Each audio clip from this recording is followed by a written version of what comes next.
In the prayer book, we can turn to page 195, and on this Remembrance Day, I invite you to join me in offering up this prayer for our country, its leaders, and its defenders. We pray for all who serve in positions of leadership and responsibility in our national life. Protect them as they aid and defend your creation. Inspire them to be responsive to your will, so that Canada may be to the world an example of justice and compassion. Deepen our love for our country and our desire to serve it. Cause us to see clearly that the well-being of our nation is in the hands of all its citizens. Keep our home safe from affliction, strife, and war. I imagine many of us are remembering a veteran this day. So I invite you now, just say their names aloud. The veterans in your family line, the veterans that you know from your neighborhood, from your schools. Let's hear all their names.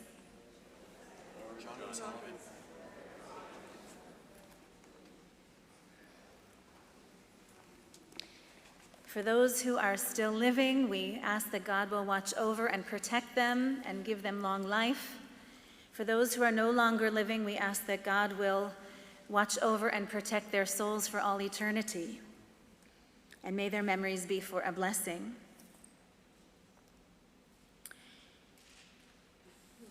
Avraham Avinu and Sarah Imenu, Abraham, our patriarch, Sarah, our matriarch, they were many things. One of the Abraham and Sarah stories that is less often told is about Abraham as a warrior and Sarah as his life partner, who supported him when he went to battle against an enemy king who had taken his kinsman Lot as a captive. And Lot needed rescuing.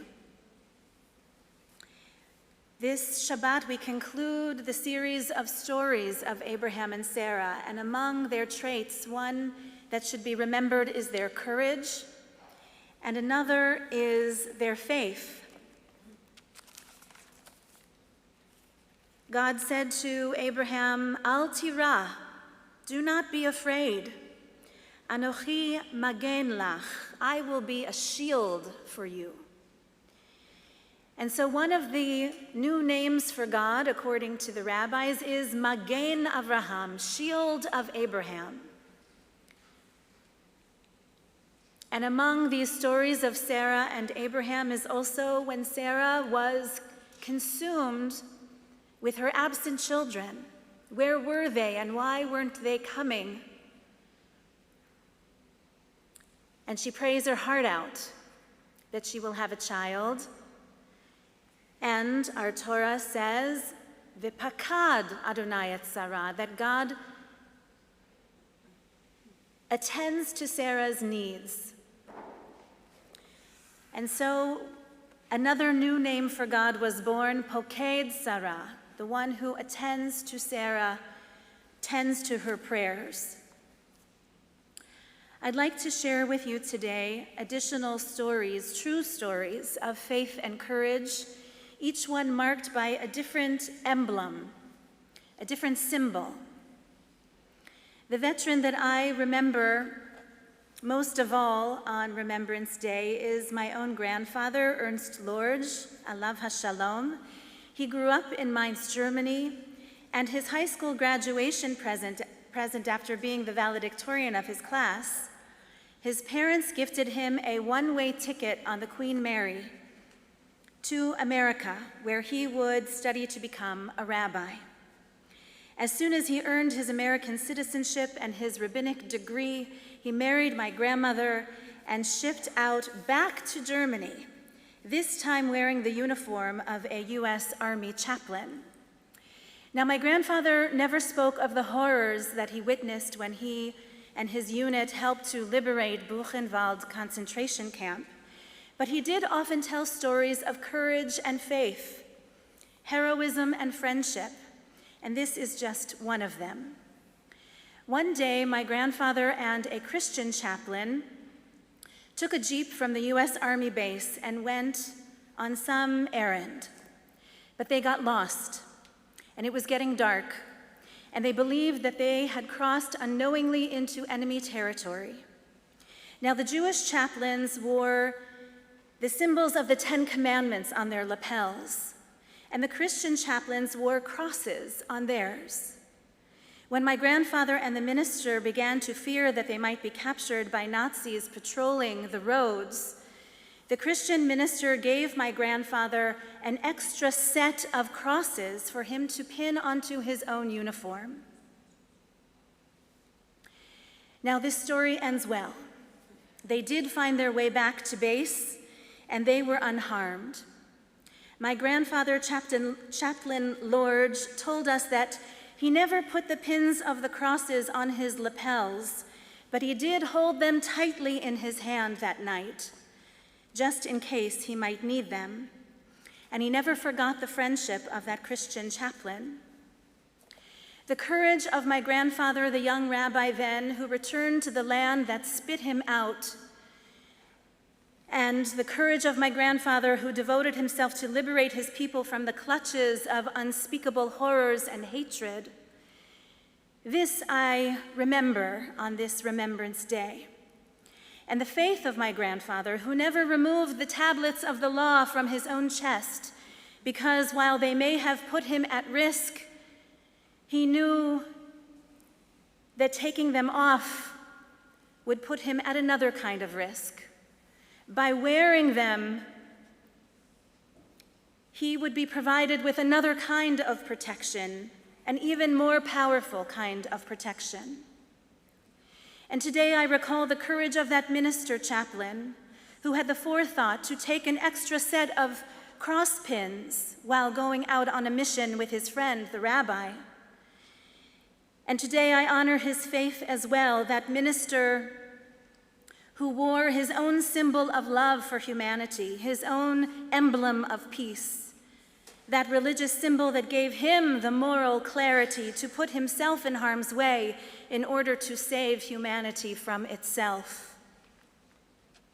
Baruch atah Adonai, praised are you, O God, Magen Avraham, the shield of Abraham, Ufoked Sarah, and the one who attends to Sarah's prayers. A second story of another emblem of courage and faith. This one is a true story that I learned about through my Facebook feed.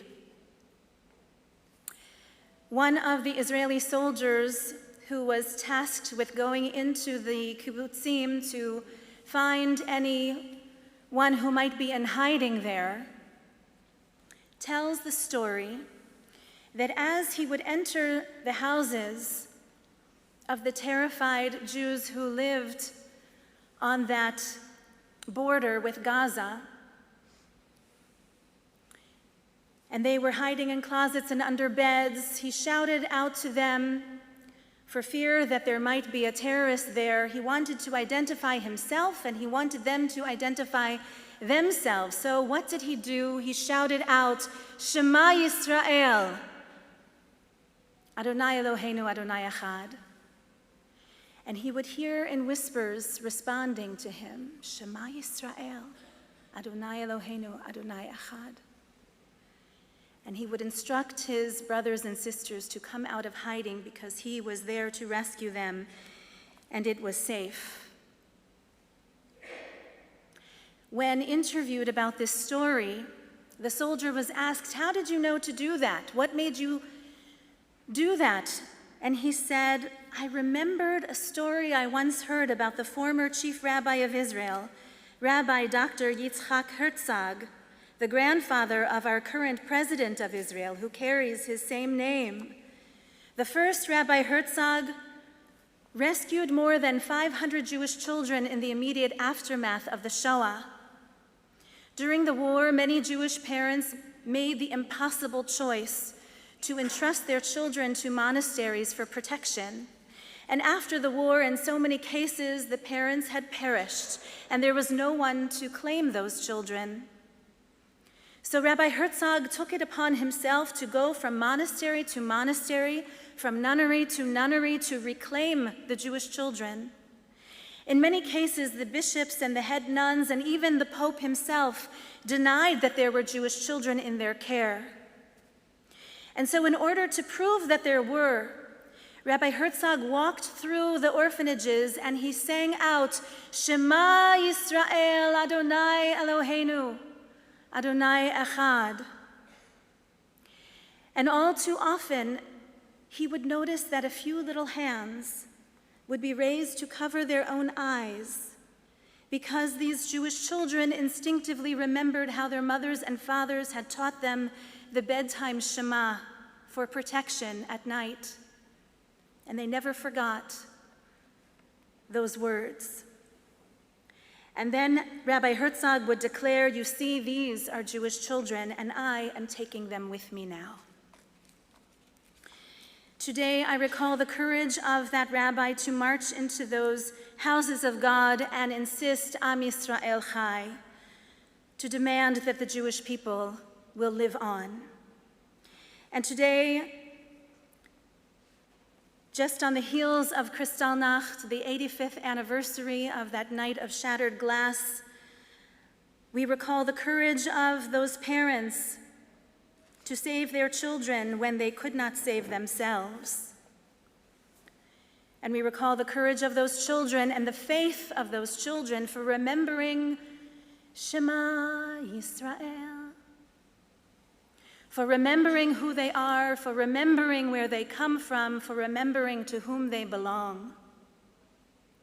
Baruch Ata Adonai, praised are you, O God, Magen Avraham Ufoked Sarah, the one who shields Abraham, the one who attends to Sarah's innermost prayers.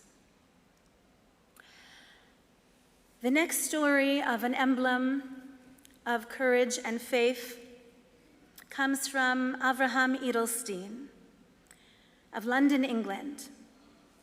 He writes, I wanted to share something with you that just happened to me on the tube. That's the subway, for those who don't know.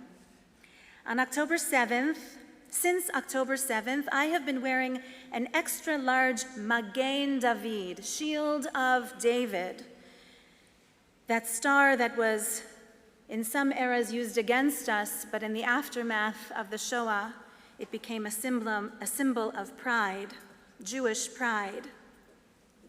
And with the establishment of the State of Israel, it became the centerpiece of the flag. Avram Edelstein says, I've been wearing it to show that I am not afraid and that I will not be silenced. Perhaps it is a bit reckless of me, and I'm making myself a target, but I want people to see that we are here and that we are not going to hide. Every morning I take the tube to work in central London. This morning I could feel heavy eyes on me. I looked up and I saw a young girl, probably around 10 or 11, wearing a school uniform, staring right at me. And then she smiled at me, and I smiled back. We both got off the tube, and she came up to me and said, I like your necklace. It makes me feel safe seeing you wear it. I asked her if she was wearing hers, her magen, her shield, and she said, my mom doesn't want me wearing it right now. And I told her that her mother was a smart woman and that she's perfectly allowed to take off her necklace and that it will never take away from her pride in her Judaism because she knows who she is. I told her to stay safe, and we both went on our ways. And then I realized I haven't been wearing my Magen David to show the non-Jews that I am here. I am wearing it, the Magen David, the shield of our people, to make a 10-year-old girl on the tube feel safe. So today, I wish to honor the courage of that 10-year-old girl who flashed a smile to a Jewish stranger who wasn't a stranger at all. And today I want to honor the faith of that Jewish girl who felt more vulnerable without her Magen David necklace than she did with it. And today I want to honor that conflicted mother who only wants to protect her daughter, even if it means teaching her daughter that there is something to fear. That mother likely has her own stories of inherited trauma bequeathed to her from parents and grandparents, but she still has the faith to send her off to school each day. And I want to honor the courage of Avraham Edelstein for wearing his shield of David without fear. And I want to honor his faith for learning why he wears it. Baruch atah Adonai Magen Avraham ufoked Sarah. Praised are you, O God, who is the shield of Abraham and who attends to Sarah's prayers. Another symbol of courage and faith this day is the poppy. Many of you are wearing it. It is a symbol of moral clarity. This week I've met with representatives of all three levels of government, and in every one of those conversations, I pointed to the poppy, and I reminded them of the generation that had clear moral courage when elected leaders across the board knew what the fight against tyranny was for, and they rallied around it. I hope you know about tomorrow's rally at 1:30 at Christie Pitts, which comes with its own history of Toronto Jewry, you know. It will be a rally to call attention to the 240 hostages, and there will be lots of security there. I hope I will see you.